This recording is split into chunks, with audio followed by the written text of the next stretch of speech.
welcome the presentation, Excellence, a View from Above, Thoughts from an Astronaut.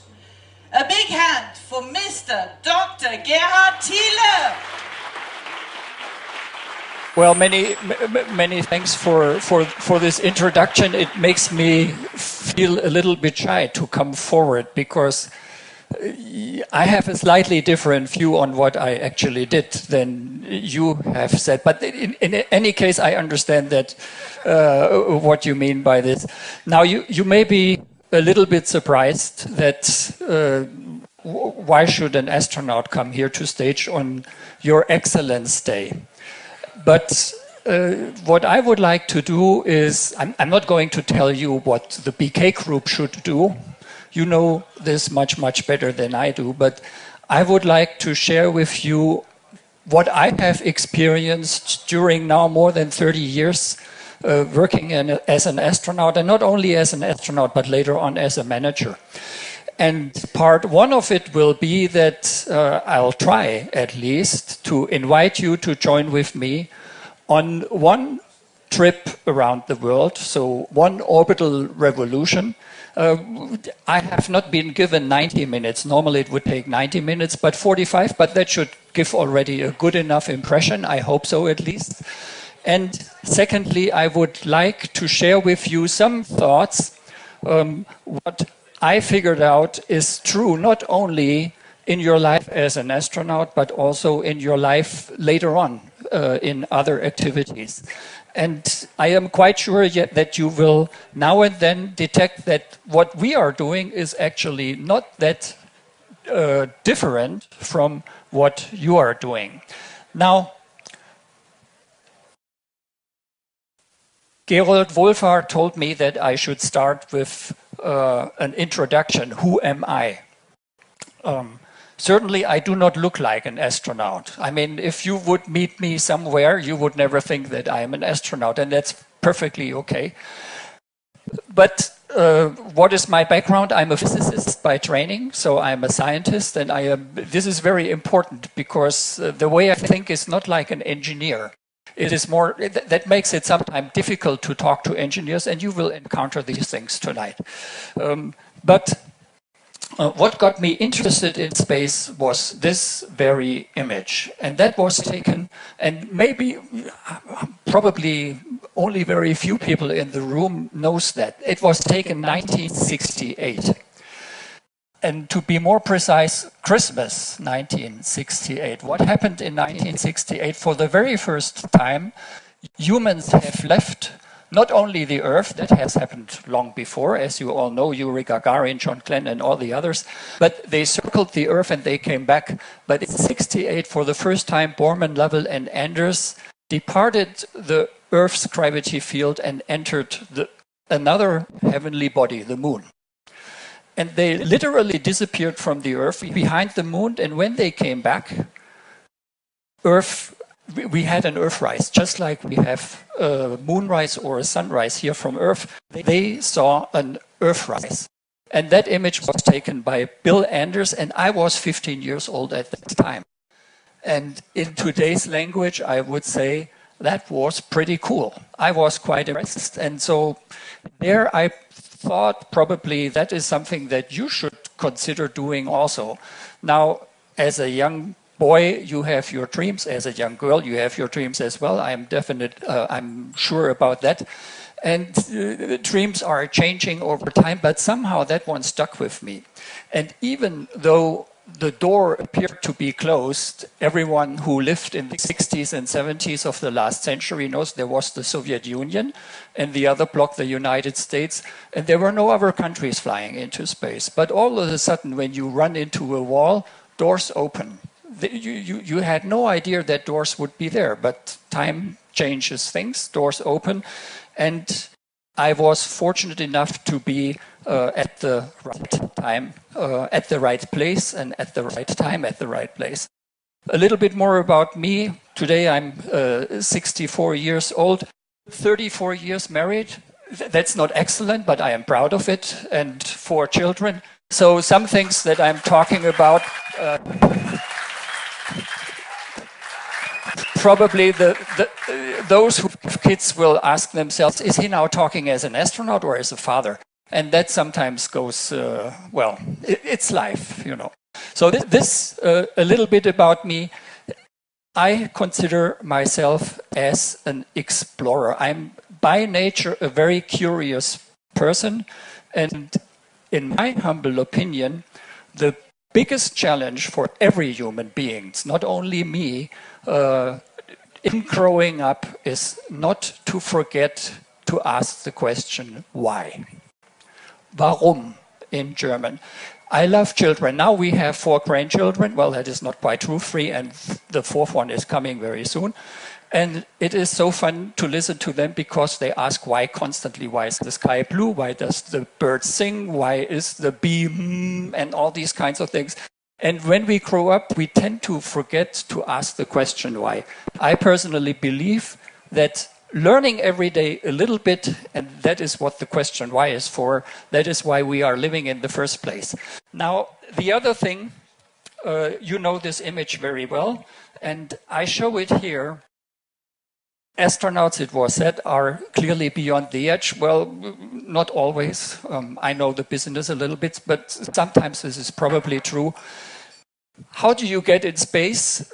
Well, there are many answers to that, but there's one thing that is important, and that is the same thing here. How do you get to the summit? You need to want it. You need to want to get to the summit. If you don't want to get there, you will not get there. That's not sufficient. I'm not saying that just wanting something means that it's coming. And especially those who have lived some more years than the younger ones realize that probably more often in life that this is not sufficient. But you will never get to the top if you don't want to get to the top. So that is where the whole thing starts, and this is what we most likely are going to see through the rest of the talk. Now here, this for me is one of the most important pictures. I will focus a little bit on the mission that I know best, and that is, of course, the one I participated in. It was in February 2000, and so it's already 17 years ago. And you see here the crew, and you might think, of course he likes that picture because he himself is in there and part of the crew, but that is only part of the story. Everyone thinks that spaceflight is made by astronauts. Wrong. Spaceflight is also made by astronauts, but we, these 6 who flew the mission that was mentioned before, we were part of a much, much larger team. Actually, our team was 300 people, scientists, engineers, technicians.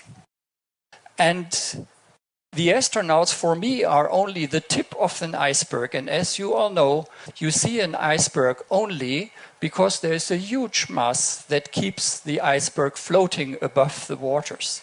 But the iceberg actually is much, much bigger. And it is the same with the SRTM team. So we, of course, when we board the shuttle and the rocket goes off, then the cameras are there, the TV stations are there, you make the evening news, people read in the newspapers about it, and everyone thinks these 6 do it. And we heard it tonight, he changed the world. Well, it was not me. I was a small little wheel in a team of 300. And the key thing is, every single one of these 300 is needed to make this whole thing a success. And everyone with her and his special skills at her and his very specific place. I can phrase it in another way. If all 300 would have been like me, 300 Gerhard Thieles doing the SRTM mission, we think, well, that would be outstanding. No, we wouldn't even have flown because that shuttle would not even have lifted off because other skills were needed to make that happen. I brought my skills to that mission, but the key message is everyone in the team needs to bring her or his skills, otherwise you are not going to be successful. Now with that, I would like to mention the names. Here we see Kevin and Dom. They were the the pilots, the commander and the pilot, I should say, the reason why they are not called pilot and co-pilot doesn't sound good for a NASA astronaut. So he is a pilot. If he is a pilot, then you need something more than a pilot, so commander. So commander and pilot. And the other four, they did actually the scientific part of the mission. And now I start with the lady. Sorry that I didn't start with you first. On your left side, you see Janice Voss, and she flew on her 5th flight and was the most experienced of all of us. And Janet Kawandi on her 2nd flight, as was Mamoru from Japan, and I was the only rookie. And the most challenging part that you have to do as a rookie is design the crew patch. Now, there are many things that I could talk about the crew patch. It has to reflect what the mission is supposed to do. And we actually tried to measure how does the surface of the Earth really look like. And that is depicted here very schematically. We can talk about it later on after the talk. I was told you should not ask questions with me on stage, but I will go through and I may have a chance to drink somewhere something and respond to your questions there. No, now I have water, thank you. But I need to say one thing. You see there are a lot of stars on the patch, and the stars have a special meaning. You will not be surprised that I, as an astronaut, am of the opinion that space is an important step on our way to the future. It is not the most important step, don't get me wrong on that. We have a lot of tasks to make the future happen, but we must not neglect space. And the key thing is to find the right balance.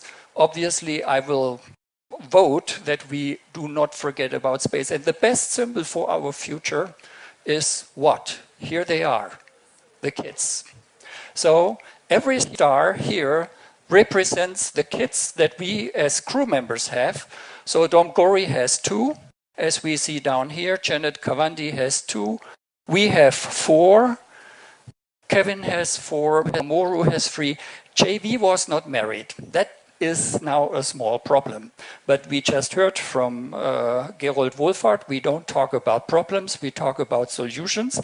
So the solution that we came up with, well, you could still marry and could still, well, there could be changes, so she got a rising star. But the picture is still correct. So she never married and never got a child. I need to say something about 2 stars. Here, this one. It looks like he belongs to Janet Kawandi. It's Finn. It is our youngest. He was at that time 10 years old. And of course, the kids knew what it meant. And he complained and he said, this star needs to be moved more to the Thiele name because everyone thinks that I am a Kawandi. And I said, Finn, it's too late. I am sorry. But I promise you, every single time when I show this patch, I will explain everyone that this is you. Today he is 28 and I have not broken this promise yet. And I will say something about that star in a second. Now, one very emotional moment is when this picture has been taken. It's the day before launch, or I should rather say the night before launch. I don't know, has anyone seen a shuttle launch? Not on TV, but in reality here in the room. I have seen a few. It is mind-boggling. If you haven't seen it, it's something that it's a new experience. It is a truly new experience. It's just like a Sylvester rocket. It just doesn't stop. It just continues going. And in the evening before, we are invited to go and see it for the last time before we do the real thing the next morning. And at the same time, our families and friends are coming. Now we are in quarantine, they don't know that we are there, and it is a very special meaning. So you see the buses probably right there at the end of the tent, pulling up, and the people are walking out and going to the rocket, which is in the other direction. Of course, they are not supposed to see us and talk to us. but you in the shadow can guess this is probably my wife and the little ones, and not so easy the moment, I should say. The next morning, that is where we are going. Here, what you don't see here are the elevators on the left side, and when the elevator's door open, this is where you go over this bridge into the white room and then into the shuttle. And there is a very dedicated sequence. First goes the commander, then the pilot. The next two were JV and I, Janice Voss and I. And we were waiting right at the bridge. And when I saw this, JV, weren't you scared when you did that the first time? And she said, of course I was. And I said, okay, it's apparently normal. I had butterflies, and not only one. So if someone tells me I was not scared flying into space, I do not want to fly with that person. Why? Either they don't know what they are doing, or if they know what they are doing, they lie. That's the only explanation I have that. But in our case, everything went actually quite well. We needed 2 attempts. That happens sometimes. We had a small technical problem, and that is on launch day, a few seconds, 5 seconds, 6 seconds after launch. It is difficult to describe a launch. I just tell you what you could experience from the outside. Inside, I come to, we don't have sensors for acceleration or anything like that. You just feel that an explosion is happening and you are on top of it, and you just hope everything is going fine here. From outside, it is really spectacular. The picture was taken about 8 kilometers away, and if you would stand next to the camera, the shuttle takes off and it goes on the back, and if you are at the right position, it flies directly away from you. So you look into the flames of the rocket and your face gets warm. Now imagine a candle 8 kilometers away that makes your face feel warm. Pretty bright. We launched in February, so probably it was not noticeable on our mission, but in July, August, in summer. Summer means at the Cape very high temperatures. High temperatures at the ocean means a lot of humidity. A lot of humidity means deep sounds are transported very good. Everyone knows it. Thunderstorm in summer appears to be much louder and can be heard over a much bigger distance than in winter. In winter it can be just 3 kilometers away and you see a little bit of lightning and hear hardly anything, but in summer that's not the case. So first of all, the roar is quite amazing, but the next thing, in summer you also wear a t-shirt at most and your belly starts to vibrate from the sound waves. So that is something that you don't experience in the thunderstorms, that your belly starts to vibrate, but in a shuttle launch you can experience this.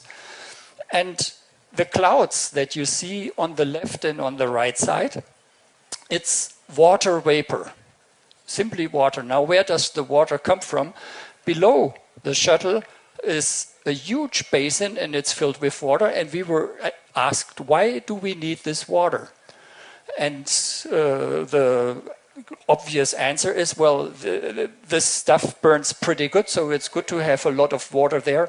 But this is not really true and the correct answer.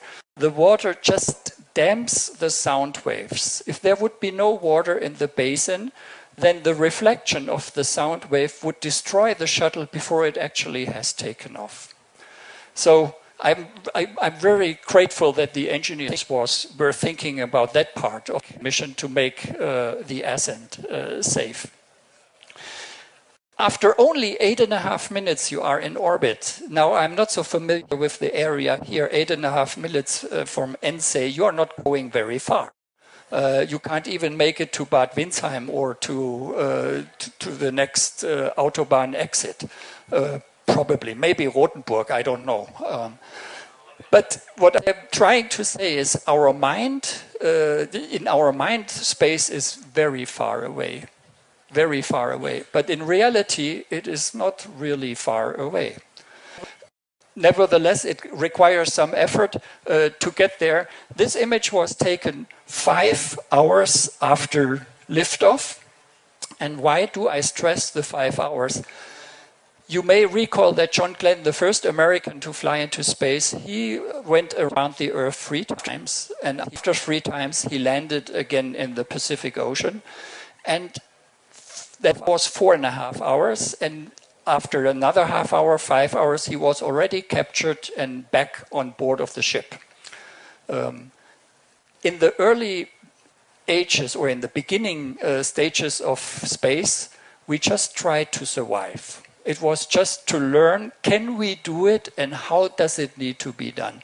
Today, it's a completely different world. We go there to actually do something, and in our case, it was really to measure the Earth and get new data about that. But the most important thing about it, I would like to show you here. If you just see the rim of the Earth, you see a slight blue shine.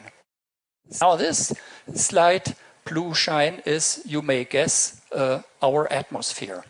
And that is how our atmosphere looks like from space. 10 kilometers, roughly, of air. It is nothing.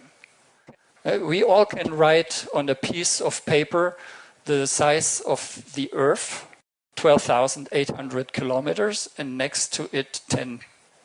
It must be small. If you see it, you say, wow, that's really small. The impression that you have when you see the atmosphere from space, you just need to blow and it floats away. And all life that we know happens in this sphere. And in a water sphere that is only half that size. So that makes you sometimes think when you open the newspaper and you read the news, what is happening there, but okay. We worked, you saw the 6, we worked around the clock. That meant 3 and 3, and our shifts are not called day shift and night shift. That would not make much sense, because a day in orbit lasts 45 minutes and the night as well. And after 90 minutes, you have gone once around and the whole thing starts from the beginning. So we call them blue and red, and I was in the red shift together with Kevin and Janet. So weightless means the hair doesn't hang down, the hair is everywhere. But what I want to focus on is, you see, we have a procedure book in our hand. Now, people always think, and that is probably not too wrong, that we know what we are supposed to do more or less by heart. You wake us up at 2 o'clock in the morning and you ask, what is it that you have to do there? And we are trained so well that most likely we give you the right answers. That is not the problem. The problem is something else. Our mission lasted 11 days, and every day was a 15-hour working day. Saturday, what is Saturday? Sunday, what is that? So we worked essentially 15 hours a day for 10.5 days, roughly. Who can work such a period of time without making a mistake? Now, who said not me? Here, not me either. But that is the key thing. I can't do that. And the biggest fear that you have when you are up there, that you make a mistake that ruins the work of what the other 300 have been doing for 3 years in preparation for that flight. And that mistake could have been avoided. So this is really one of the key things you learn how to communicate in a crew. Communication is the most important thing amongst, I say there are 3 things really very important when you work together in a team. The first one is clearly communication. The second one is clearly communication. And the third one, you probably can guess, is communication. Without communication, you can forget the rest. Communication is not everything, but it is, in my opinion, the most important thing. And what is in communication the most important thing? Listening. We can talk about that later on. Communication starts with listening. We can talk about men and women communication, that's a different story. But also there, listening, at least for me, is sometimes a real challenge. Enough said on this one. And here we see Mamoru from the Blue Shift. You see these books are all procedure books that help us to make sure that what we are doing right now is what we are supposed to do. And I heard twice during the mission, Gerhard, hold on. And then you take your hands away from what you are doing and you rethink. And the next thing you say, thanks, Kevin, and thanks, Janet. Because they caught me when I was about to make a mistake. And it happened to everyone. And what I do not understand, but it has to do with the communication inside a team, somehow you realize something is not right here, right now. And the key thing is that you then have to speak up. So if you have the impression that something is not working properly, but you don't speak up, that's not very helpful. So the key thing is, if you have the impression that something is not really working here, even if it is your boss, you need to say, I have the impression something is wrong. Let's think about this, what is going on right now. And then you regroup and reset and continue. These procedures have advantages, but they have also disadvantages. My wife always complains, since he is an astronaut, I have to write a procedure on everything for him. And not only that, then I have to train him. Even if I ask him to mow the lawn, but that's a different thing. Now, how can you really get, if you say that doing such a mission is something beyond the edge, how can you get there? And the first thing is, of course, that you have to train properly. And so a few things about my experience in training. We see here Janet. Janet and I were two of the crew members who were dedicated to go outside in case that would be needed. In our case, it was fortunately, in our mission, it was fortunately not the case. But here you see the training. But the key thing that I want to show is we are not doing this on our own. There are always people around us who help us during the preparation and then in the end as well.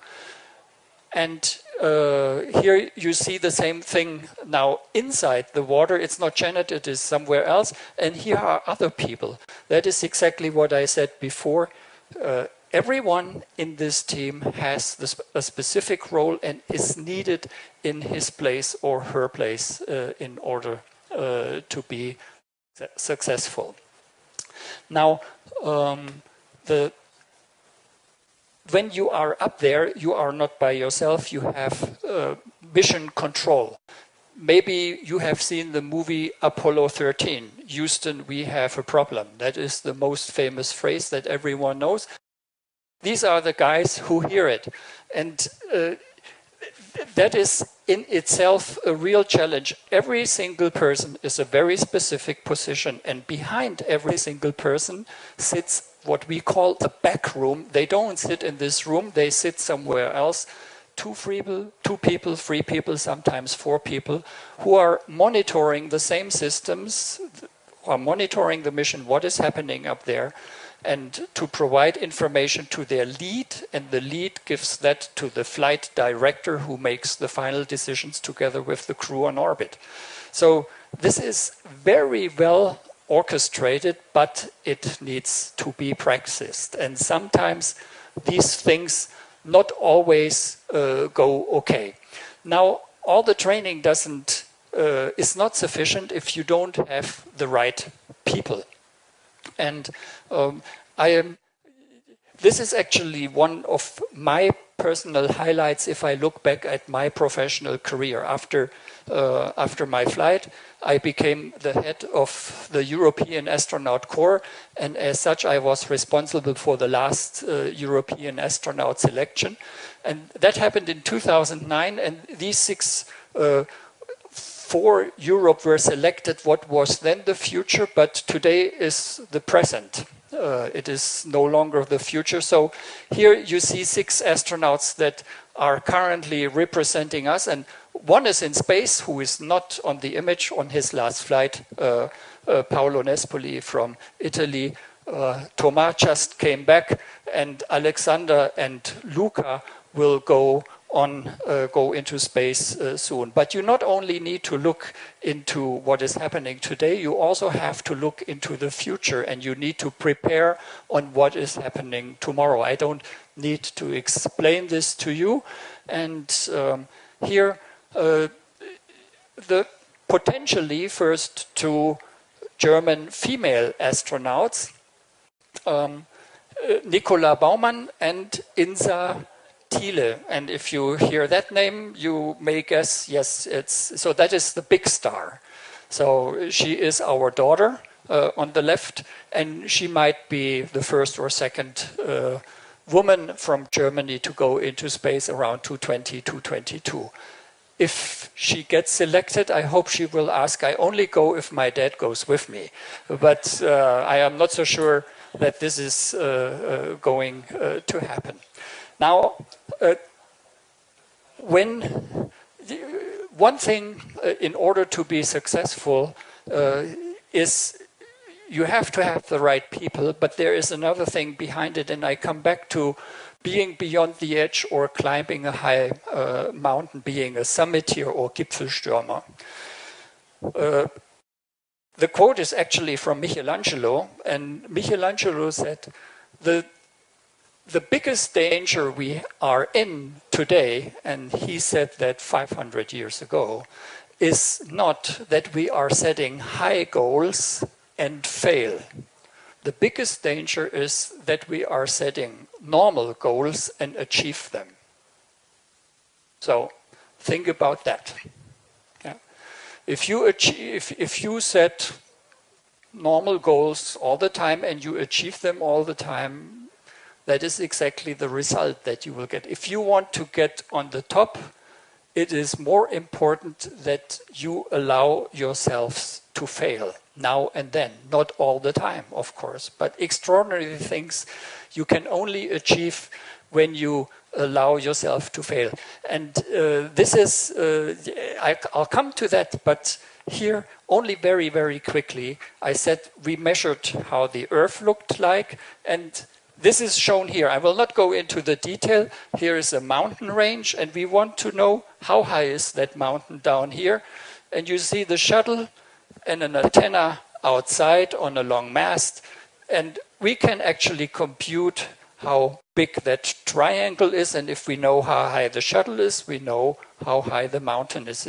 In principle, it is very simple. It only gets complicated because the Earth is round and not flat, and the shuttle is not standing still but moving, and these kinds of things. But the principle is very simple. And every antenna gives us an image, and if we compare these images, you see they are not exactly identical because the red line is a little bit different from the blue, or I should say the red is a little bit different from the blue. And you can compute these images into real elevation models, as we call them. And that looks nice, not so far from here. This is actually Switzerland. You know the Vierwaldstätter See, for instance, here, and Lake Geneva down here. This white is not snow. This is just everything above 4,000 meters. But we are not only making nice images. I just show you one example what it can be used for. And we are in Switzerland, and actually in the region where the River Rhine begins. And this is the season, April, May, when the snow starts melting, and you can see the water is flowing either north-south or east-west. And that was due to the fact that we did not know how the Earth actually looked like. Now here we see it much more precise, and therefore we can much better calculate how the water will flow away from that area. It doesn't change that in Cologne, the Rhine River enters the old part of the city, and the poor people have to move all their furniture higher. But it matters to them that we can tell them up front, this is going to happen in 2 days. And that is where results like that can really make a difference also to the people. I mentioned that you should allow yourself for failures. Now this, take it with a grain of salt. I'm not telling you we should fail. That is not the message. But if we always work in a way to prevent everything, then we are not making any progress. And here we see Luca Parmitano. You can actually hardly tell him here in his face, but you see the Italian flag. And I have selected this example because you may not know him, but you, and fortunately you do not know him, because if you would know his name, you would know his name because it would have said Luca Parmitano drowned in space. Now, how can you drown in space? That is really a very strange thing. Well, he did an extravehicular activity, EVA, as we call it. And what happened that his suit had a defect. It didn't work properly, and it lost water. And the water somehow made it into his back, and from the back, because he has no hair, around his face, and he literally was in a bubble of water. And it took him 10 minutes to go back. And just by shaking his head, he barely survived. And he survived because he was Luca. I do not know whether I would have been able to do it had I been in the same situation. But why did this happen in the first place? And I need to share with you this story because this is probably something that you know from your area as well. Actually, what I just told you happened on his second EVA, which was exactly 1 week after the first one. And after the first one, he reported that the suit felt really wet. There was more water in the suit than he originally expected. So the people, the crowd, were discussing, can you judge how much water that was? And he said it was probably about 1 liter. And 1 liter of water is already quite a lot, especially if you have it in your face. But at that time, he had it only in his neck. Where can the water come from? You have a water bag. EVA means you are out there for 8 hours. 8 hours, nothing to eat. So you get at least something to drink.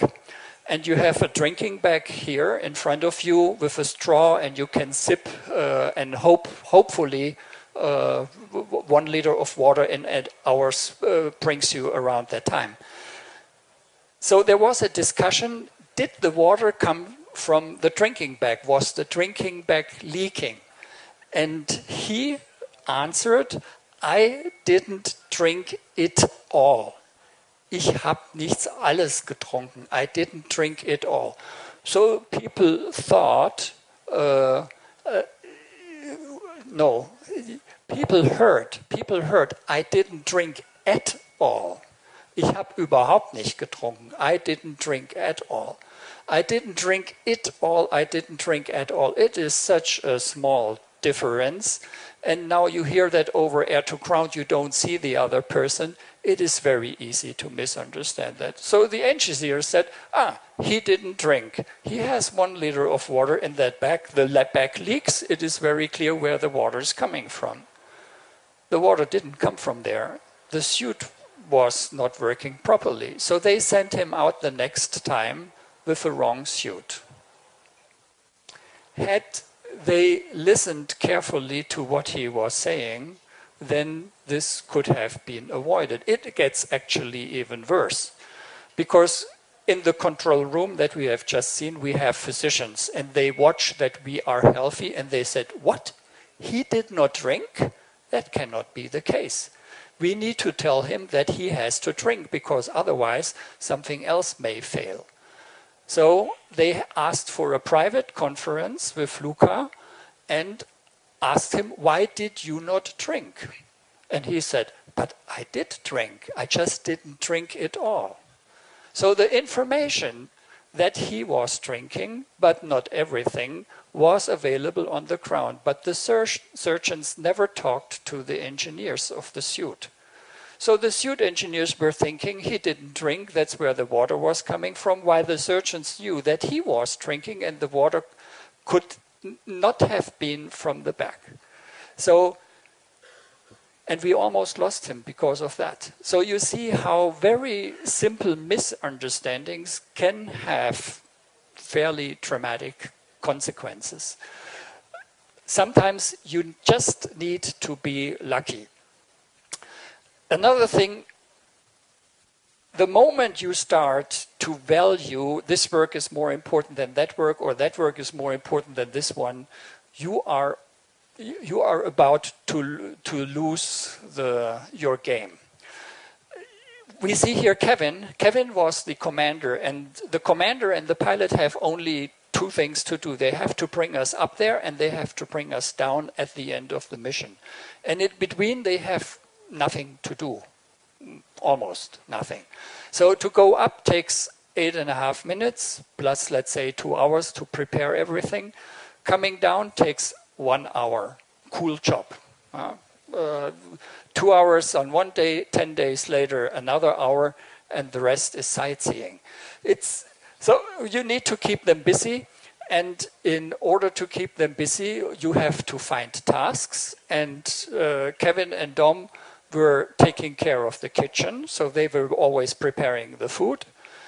They were responsible for the cleanliness of the shuttle, and Kevin actually is cleaning filters. And they were responsible for the toilet, also not the most nice thing to do. But no one asks who is responsible for this. It is just, we just look what tasks need to be done and who is available to do them. And you agree on this, and you don't care about the rank or anything. By the way, with the food thing, I don't look like it, but Kevin always says, Gerhard, in principle, is an easygoing guy. The only thing you have to pay attention is that you feed him continuously. I can eat a lot. And the mission lasted 11 days. We get food for 13 days because we could stay a little bit longer. And I have eaten all my food in only 8 days. So the remaining 3 days were a little bit interesting. But I survived, as you can see. Now this is a very neat image. We float. And we float literally in a circle like this. Weightlessness cannot be described, it can only be experienced. And there is no longer the Earth pulling you in one direction. You are now all standing here. If there would be a switch where we could turn off the gravity and we all would be weightless, instantly we would all start floating. And we could just turn around as we would like to do, as you can see here. We were just, up is where your head is and down is where your feet are. That is very helpful. You define yourself what is up and down. So that is a completely different world, and it takes only 3 days to get adjusted to that world. When I flew, I was 46 years old. I was 46 years old, used to the world as we know it, and within 3 days I switched completely. And the normal world as we know it was only something that existed in my brain. Every crew gets from the training team a nickname, and that nickname, we were the chocolate crew, because 5 out of the 6 could survive on only chocolate. I am one of them. So I had 5 bars of chocolate with me on the flight. I cannot say the name, but if you know these square ones, you know, you probably know which one, and JV was one of them. Here comes an orbital sunset. Now, when I saw this picture, I probably said the same as you. This is not what I have seen. That is very strange. Why is this a sunset? The Earth is down here. The Earth is very black, and space is also very black. And you see the colors of the rainbow. You see blue and a little bit of green and yellow and orange and then red. However, with your eyes, you don't see them at the same time. You see them one after the other. You first see a blue flash, followed by a green flash that lasts a little bit longer. And then comes orange and yellow, and then comes red. And the whole thing lasts 20 seconds. So a sunset, 20 seconds, and the sun has disappeared. And likewise, in the other direction, it also takes roughly 20 seconds. And you see 16 of those every day, if you are awake every single time or look out the window. Now, one thing that I would like to mention is the present and the future. We had that before. Here is the present. This very little white blob is the International Space Station, and as we are here in Ense, in this tent, 6 people are living and working in this very little white blob, which happens to fly just across the moon. It looks as if the station would circle around the moon. No, no, no. It's circling around the Earth, but just flying around the moon. But the moon is, of course, the next step and the next goal that we will have. And talking about the next goal, I always like to quote Enzo Ferrari. Enzo Ferrari was once asked, what is, after he had built already many Ferraris and nice cars, what is your most favorite car? And his answer was the next one. And I think those who can really say that, yes, we have achieved something, but we are looking forward to the next one, to the next step. We are back to getting beyond the edge or climbing the summit. For me, that describes what we are also doing in space. We see here Bruce McCandless. For me, this is something I would not have done, to be quite honest. He is floating in space in his suit, completely away, not connected to anything. No station, no shuttle, no nothing. You must be very brave to do that. You could also say you must be very stupid to do that, but he probably was very well trained and could do it. I show this picture because I think we as humans have changed how we will use space and what we can do in space in the future. And what that will be, we can discuss when I join you. The last thing that I want to say here from the stage is it would be great if we, not only in the space world, would start to think in possibilities. And with that, I would conclude my presentation and hope you enjoyed it to some extent.